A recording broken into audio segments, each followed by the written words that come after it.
I think I adapted pretty well to the military. I was, I guess you could say a shining star.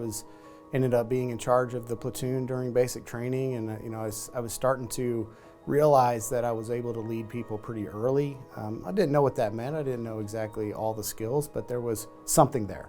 It's something that I wanted to tap into. And so, the first couple of years in the military were a little interesting. I got some advice from one of my uncles. Said, "You're in the military." I was in the military. I got a couple of pieces of advice. One, don't get married. Two, save your money. And three, do what you're told. Right. I got married young, so I did not follow that rule. And I got my first wife pregnant. I was at the young age of 22.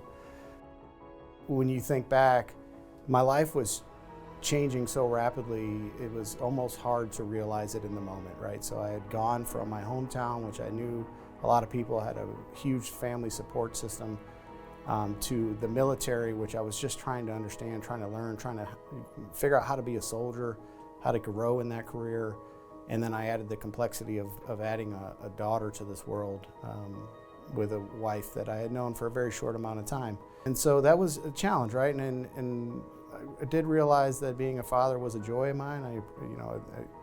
But I was still trying to figure things out.